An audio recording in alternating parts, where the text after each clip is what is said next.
Well, sometimes, folks, we hear stories about people that have just done some amazing things in their field of specialty. Today, I've got a guest that's going to share some of those stories with us and give us some insights in what makes those kind of people tick. We'll be right back.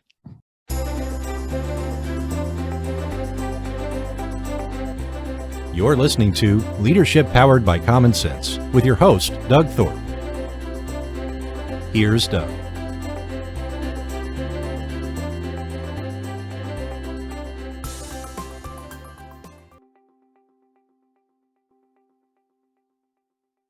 Hello again, everyone. This is Doug Thorpe, and you are listening to Leadership Powered by Common Sense. I have a very special guest today, and of course, I find myself saying that about all my guests because they are. They're a great bunch of people. But Miss Ruth Gotian, is that the right? Gotian. Okay. I should practice that. Someday I'm going to learn that I need to get that done in advance. But Ruth is a very busy lady, and we were introduced through a mutual friend who was a former guest on one of my shows. And it's been tough to get scheduled. Like I said, she's a busy lady, but we packed it all in. We're here now today, so I'm very excited about that. Ruth, welcome, and glad to have you on the show. Thank you. I am excited to be here. Yeah, so real quick, maybe kind of a teaser first. I mentioned that we're going to talk about some super high performing people. You have written a book called The Success Factor, and talk to us about the folks that were the target of that book. Yeah, so I've been studying extreme high achievers for a really, really long time because I don't believe anybody wakes up in the morning aiming to be average. I think people want to succeed. We don't really know what to do. We're trying to copy other people's habits, like waking up at 5 a.m., and that never works. So at the age of 43, while working full-time and raising my family, I added one more thing to my list, and I went back to school and I got my doctorate. And my dissertation was about studying the most successful physician scientists of our generation. These are people who have the MD and do research. And from there, after I got my doctorate, I was still enamored by the idea of very successful people and how they do it. And I was wondering if what I saw with physician scientists was also true with other extreme high achievers. So over the years, I've studied astronauts, and I've studied Olympic champions and NBA champions and CEOs and senior political figures and Tony Award winners. And the list goes on. And I realized that the astronaut is just like the Nobel Prize winner, exactly the same. And if that's the case, that told me that success can be learned. And if success can be learned, I'm an adult educator, I can teach it. So I wrote the book, The Success Factor, and here we are. Wow. Well, that is definitely exciting. And I often allude to those champions of our life, so to speak, when I talk to leaders about ways that they can step up their game. So I'm all on board. I'm excited to learn what some of these attributes are and what some of the elements may be. But before we get into that, tell us the brief background story of how you kind of got into this work and what did you do before you grew up?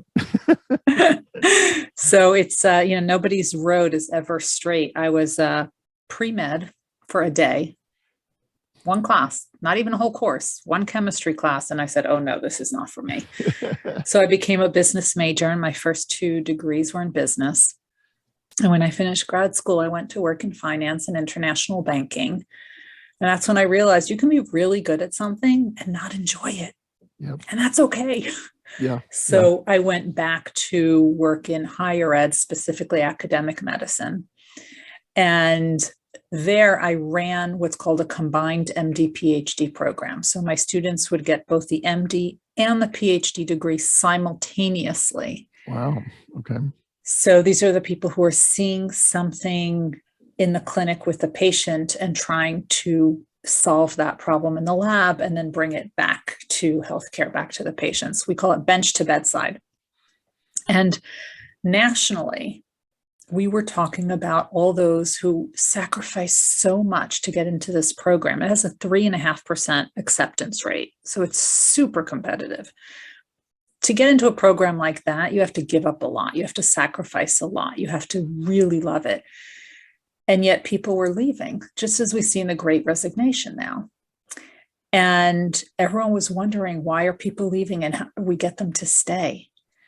And I was more interested in those who were staying, specifically those who were excelling. And I kept wondering, how can we get more of those people? How can we emulate what they're doing? How can we teach that to others? Because I figured those people, those really, really successful people, if we can get more of those, their productivity and their output would more than make up for anybody who's leaving. And I went back to school to get my doctorate to start studying that, and the rest is history.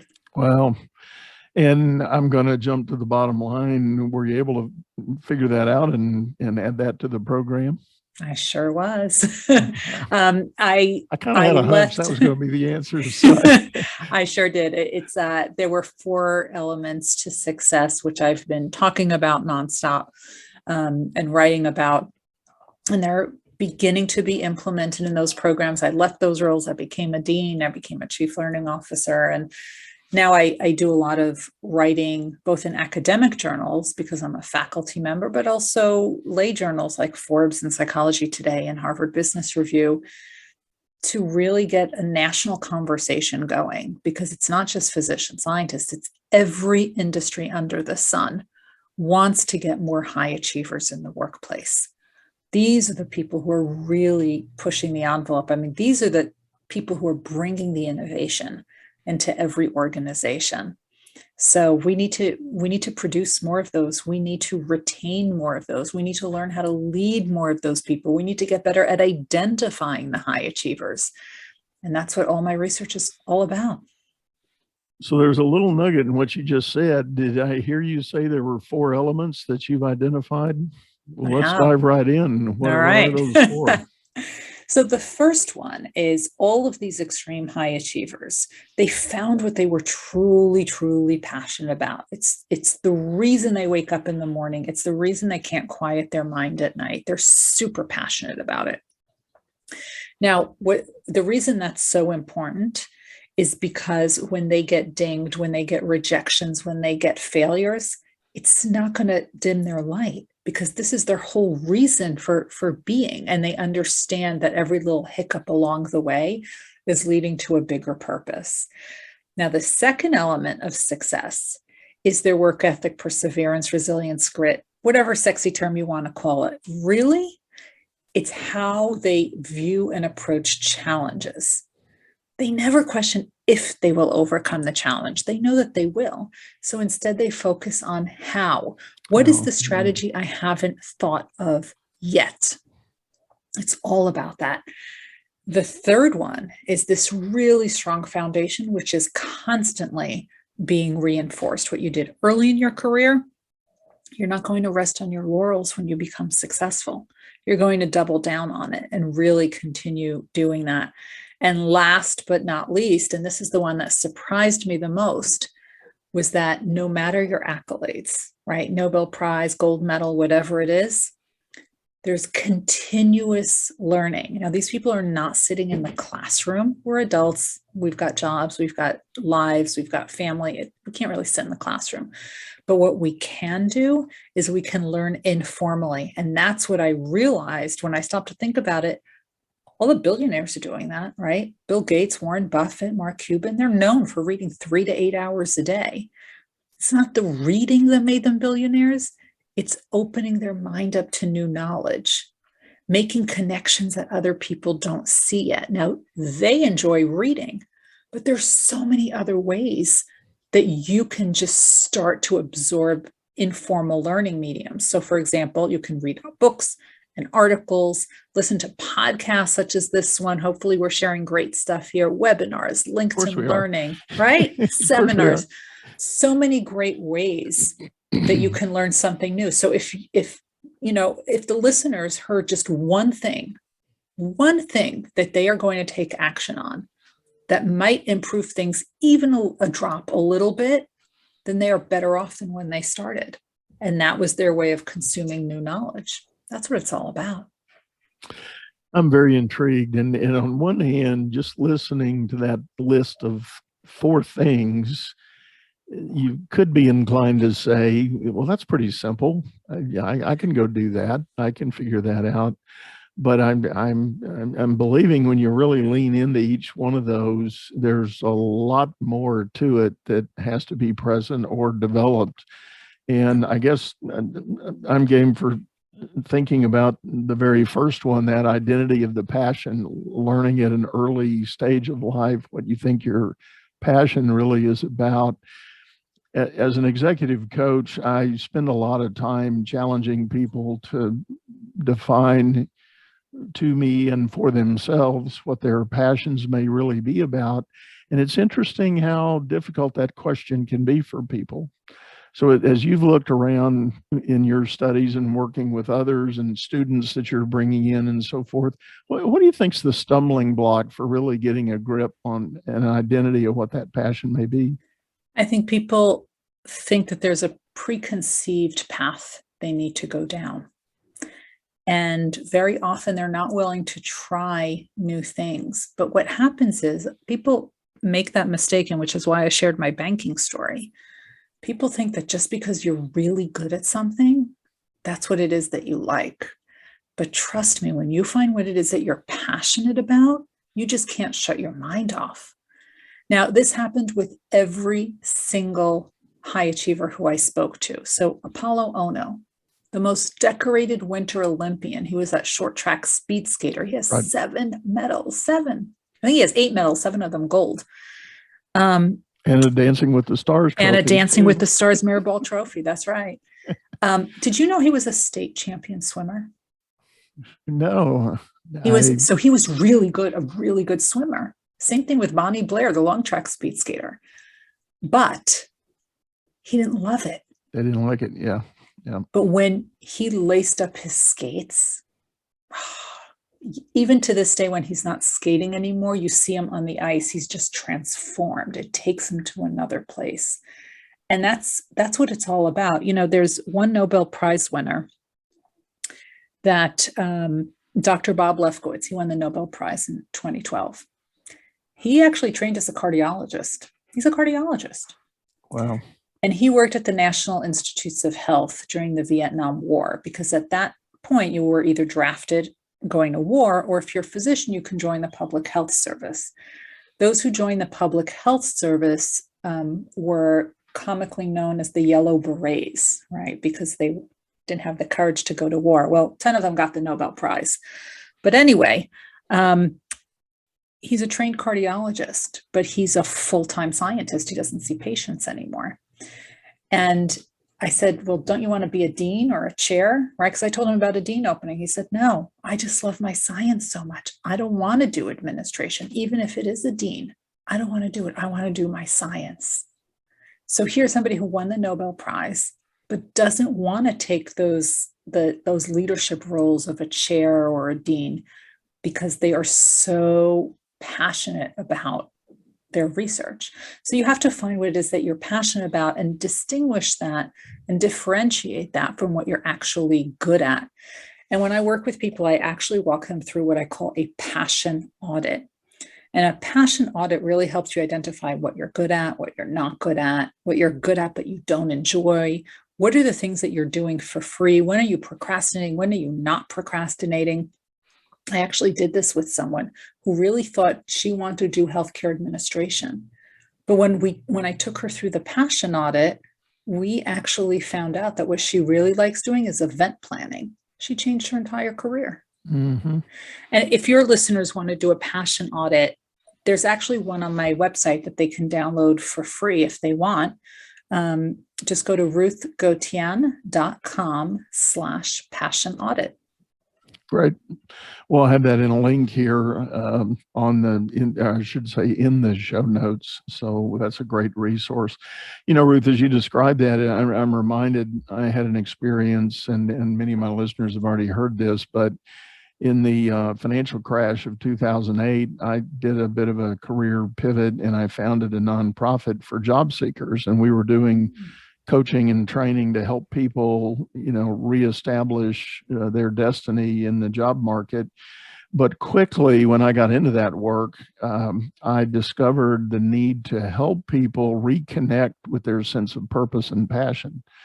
Because what I was finding, I was getting people, and in my crowd was predominantly white collar. So I had engineers, accountants, a few scientists, actually, believe it or not, but people of that ilk, and yet they were coming to me and they had had 10, 15, 20 years in their career path.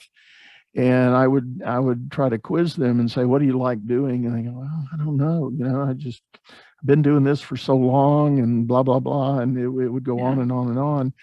So we developed our own survey process to have them reflect on what in fact was nuggets of work or experience they had, regardless of the job title, but just the essence of the work, and try to map that out and connect some dots on which pieces meant the most to them and which ones were good accomplishments but didn't mean anything, or they would say, I'm glad I did it, but I don't ever want to do that again. Mm-hmm. And pretty soon these profiles would start to emerge. And like you were describing, I had people that did 180s in their career paths. And pretty soon it was a very prevalent piece of our program. And we pretty much insisted people would show up and we'd say, well, your first step is to do this survey. And they go, no, you need to teach me how to do a resume. I'm ready to go get in the job market. Mm-hmm. And I would say, no, you're not. You're not ready. What are you looking for? What are you looking for? And so that's why I became such a fan of that significance of identifying that passion. But one more question along that line. Why do you think these high performers were able to get that grip so early? Is it about nurture or environment or experience? Or I think one of the issues that came through with the high achievers is that, and this is a line that's repeatable and tweetable, is that they fear not trying more than they fear failing. Fear not trying more than you fear failing. And because of that, they tried a lot of things out and they took strategic risks. And I think being able to do that and having the courage to do that and not always playing it so safe is what really makes you stand out. So it's so important to look a challenge, look it in the eye, see if you can take that strategic risk and then jump in. Along that line, I'm reminded of a famous line out of the now popular Ted Lasso show. One of the epic moments in that show, at least in my book, there's a scene where he's challenging the bad guy to a game of darts in the pub. And one of his lines is a quote from Walt Whitman. He said, don't be judgmental, but be curious. And I think that notion of being curious, at least as you were describing, that willingness to try and fail versus not try at all, that's the curious element. And many have made arguments that in our current state of education, we kind of squelch the curious in young children. That's right. Sit down, be quiet, stop that, don't do that, come over here, get over here, do this. Same with adults. Same with adults. We have to, draw within the lines. Yeah. And we eliminate that curious. So I think there's an element of that curiosity that goes with that idea of, I've got an idea, I'm going to go try it. Yeah. And that's how we got some of the biggest innovations that we have today. It's finding out what you have this natural talent for and then seeing if you actually love it. Yeah. Because if you do, and then this is what falls into the second one, when you're faced with a challenge, you don't give up. Most of the astronauts who I interviewed did not get accepted on their first try. Oh, yeah. Right. They had to apply multiple times. Yeah. And imagine if they would have given up. Just imagine. But they didn't. They Right. didn't. And ultimately they became astronauts. Right. And of course, the whole space program's near and dear to me, living and growing up in the Houston area. We have a lot of that, and we have people in our communities and neighbors live and, work in that program. And there is that, I'm back to my theme, there is that element of curiosity. There's that amazement at what's possible and what might be out there. And fearlessness. Yeah.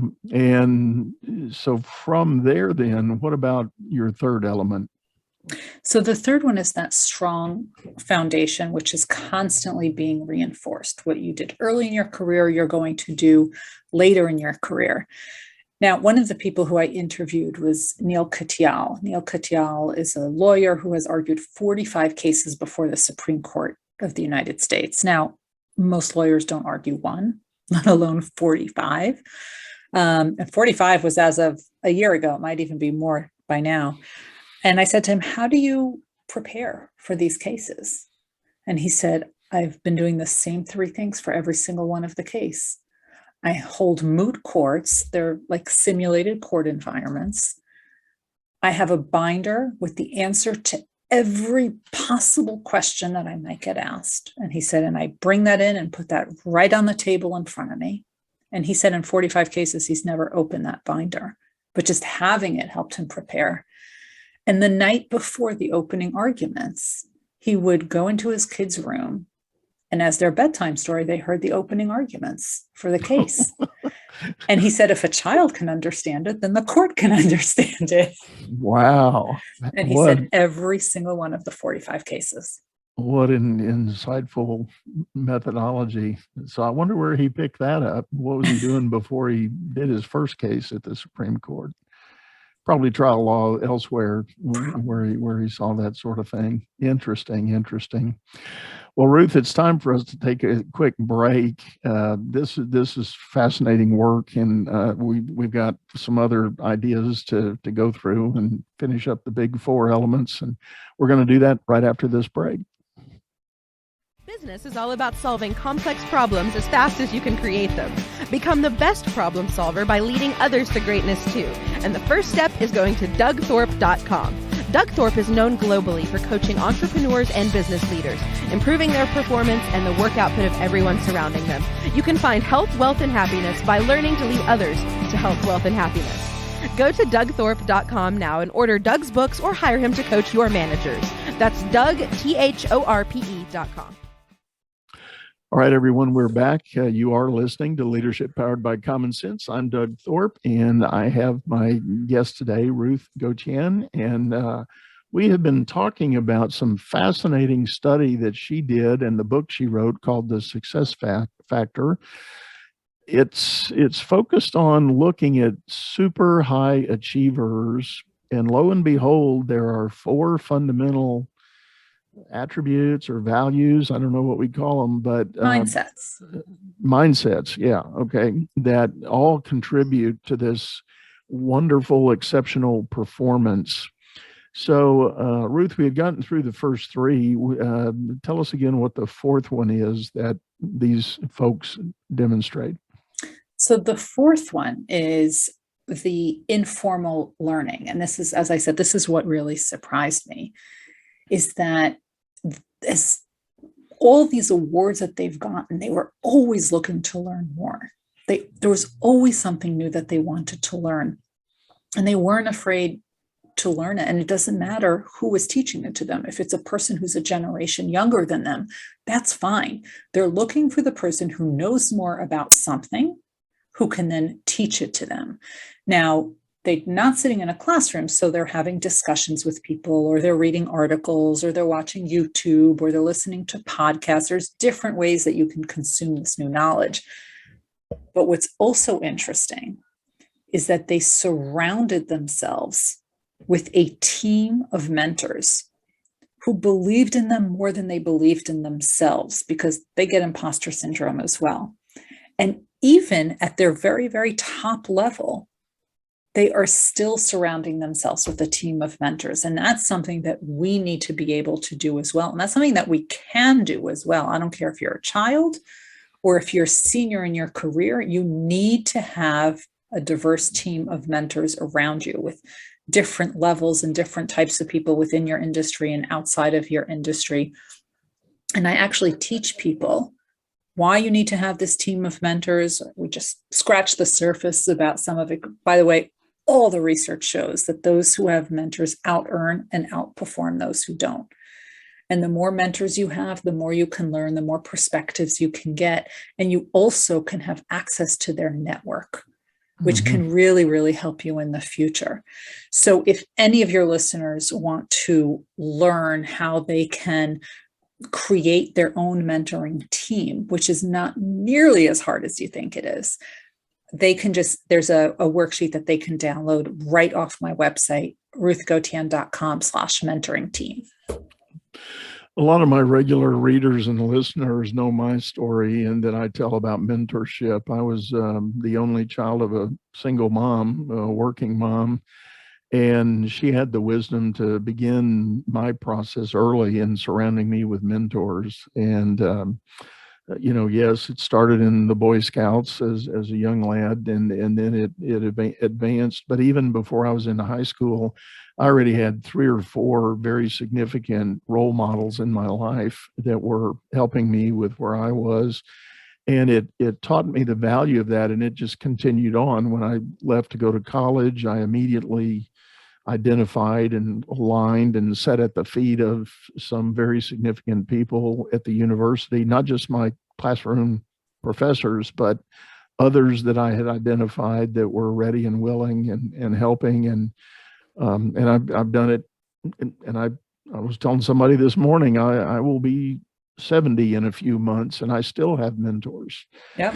I've got 3 gentlemen that I count as very near and dear. They're in their 70s, 80s, and 90s. A lot of wisdom there. And so, I've identified them. I've known them for 8 or 10 years, and we've done work together and thought things. One of them is actually contributed to one of my books. He's got a whole section in my book that he added. Wow. And I just can't say enough about the value of finding and working with a mentor.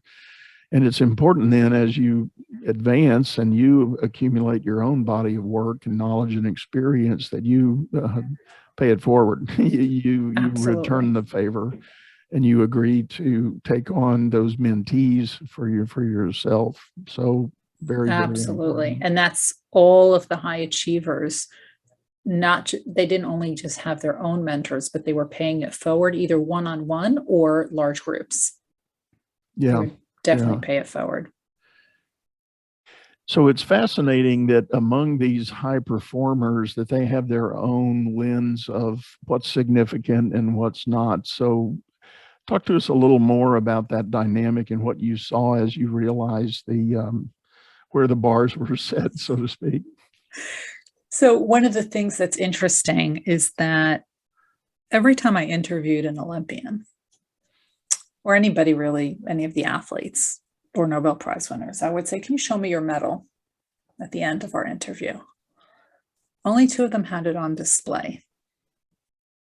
This one had it in a box under the bed. This one had it in a safe. The other one had it in the nightstand drawer. Apollo Ono had it in a brown paper bag in his sock drawer. And I thought it was odd. And I kept saying, I don't understand. If I won an Olympic medal, I'd wear it to the supermarket. I'd wear it while I was vacuuming. And they said, it was never about the medal. That's a chapter in my life. That's not the entire story. And they always said there was another goal afterward, always another goal. And that was really their story, is that's why they didn't decompensate once they won their medal, because there was always something bigger, something on the horizon, a bigger aspiration that they wanted to achieve. And they know that even working toward that, they're never going to fully achieve it. So 2-time NBA champion Zaza Pachulia, who's from the Golden State Warriors, he is from the country of Georgia. He opened up a basketball academy in Georgia. Dr. Charlie Camarda, the astronaut, when he retired from NASA, he opened up a whole Epic Education Foundation to teach children how to take these strategic risks and think big and fail small, and how to actually do that, because he realized it's not taught in school. No, it's not. Right. It's really not. So they took it upon themselves to be able to do that and do it both one-on-one and in large groups. And that's really what it's all about. I've had the privilege to know and work around some people that fall into those categories, and I've never really endeavored to pursue with them kind of what made them get there. But I'm thinking of one of the astronauts who happened to go to my alma mater, Texas A&M, and he's now actually dean of the A&M Maritime College. Oh. He's out of space now. He doesn't, whatever they do, I don't know if they retire from that program or whatever the affiliation is, but I think he still carries a title at NASA. But once an astronaut, always an astronaut. yeah, exactly. and hearing him, talk about some of the adventures and some of the preparation and things, it's obvious this guy's wired differently. Yeah. For sure. Yeah. I actually interviewed one astronaut, Dr. Scott Parazinski, who's a physician. He's an astronaut, an Olympic luge coach, and he climbed Mount Everest. Yeah. There you go. Yeah. I feel so ordinary. Yeah. It's interesting. The extreme high achievers, as much notoriety as they have and all the accolades that they have received, they are the kindest, nicest people. Mm-hmm. Now, what's interesting is that they don't see their achievements as a big deal. In fact, one of the Nobel Prize winners, when I said, "Oh, look, you came up on my score sheet as a high achiever, I'd like to interview you for the study," and he said, "Really?" I said, "You won the Nobel Prize. If you're not a high achiever, what does that say about the rest of us?" Now, a funny story is that when the book launched, I had a series of events, but there was one private event for the people who are in the book. There's over 60 people whose stories I share. Now, I knew all of them, but they didn't know each other. So one of the astronauts, so a lot of them have become very good friends at this point. One of the astronauts texted me and he said, "Oh, will Dr. Fauci be at the book launch event?" Because Dr. Fauci's in the book. And I said, "Well, we're in the midst of a pandemic, maybe not a very good time. He's kind of busy." I said, "Oh, but this Nobel Prize winner will be there." So he said, "Oh, Nobel Prize winner. Now that's a high achiever." And I said, "But you're an astronaut. You went in a tin can to space. That's a big deal." And we talked about it. And I realized that everyone who he knows is an astronaut. So while it may be a big deal to me, that was average for him, mm-hmm. Right? I shared this story with the Nobel Prize winner, and he said, "Well, that's really fascinating." He said, "Because I know a lot of Nobel Prize winners. We have all these events together and, we know each other, et cetera." He said, "So that's no big deal for me to meet another Nobel Prize winner, but I've never met an astronaut." Yeah. And I'm thinking, and here's right. And this is what I tell people when you're looking for a mentor or when you're networking with people, always see what you can offer, even if you're junior to them. Now, here, one is an astronaut, the other is a Nobel Prize winner. The astronaut never met a Nobel Prize winner. The Nobel Prize winner never met an astronaut. I said, "I can fix this." So I introduced the two of them. Now they have this whole bromance going. But it's fascinating, right? Because who you are can really decide the people you hang out with. What is your bar of excellence? What is your bar of average? Can you imagine average being a Nobel Prize winner? Can you wrap your head around that? Yeah. Well, but that pushes you to excel. It is. Well, we may need to repeat that online here. That I think that's fascinating, and that is a very good theme about it. And I happen to be my mind is kind of locked in on the British Open right now, and I've always been an admirer and talk about performing at high levels. Those guys that are, the 70 or so golfers that make it there to participate in that. I mean, that's the top of the top in the golf world. Right. And among themselves, they have that same thing going on. Hitting a 350-yard drive is not the wow. It's can I make it land within a foot of where I'm aiming? That's the right. wow. That's right. That's the wow part. That's right. So, but being around people like that makes you want to get there, right? That's right. If I'm going to a gym in the Olympic Village, I'm not walking in with a box of donuts. Yeah. Right? Yeah. Right. So that really helps you elevate your bar of excellence, is by trying to always surround yourself with people who are better than you. They're not your competition. They are your cheerleaders. And that's what's so important to know. Yeah, that's great. Good stuff. A lot has been said about the millennial generation and the generation after them that's coming up. Have you done any research connecting what's up and coming in these categories?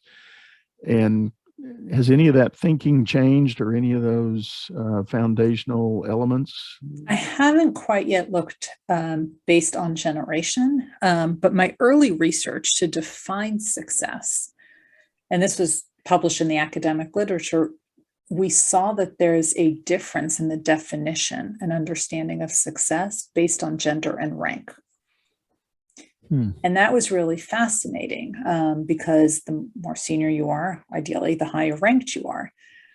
But the issue is that the way the junior people were identifying success was not the way the senior people were identifying success. And there was a problem with that because the senior people are judging the junior people based on a definition that they are no longer using. So we have this constant challenge. I haven't looked yet at the difference between generations, but there was definitely, in the definition of success, there was definitely a difference. I was reminded by that vividly. I got tuned in on a podcast I chose to listen to yesterday that was interviewing the founder of HubSpot. It's a $17 billion company now.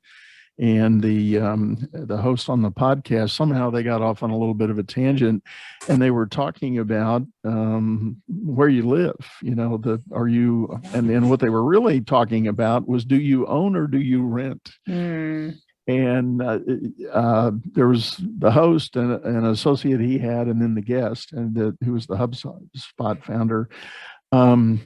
They all uniformly agreed renting is the game. That's the only way to go. It's, Wow. It makes no sense to own, and all that work and all that pain and all that hassle, da da da da da. And I, being the generation I'm in, I'm thinking, no, that was the American dream, to own your own home. My father would be rolling over in his grave. And then I sat there and, I try to be a fairly objective listener and participant in discussions like that. And I thought to myself, wow, that's a shift in that mindset, in that definition of success.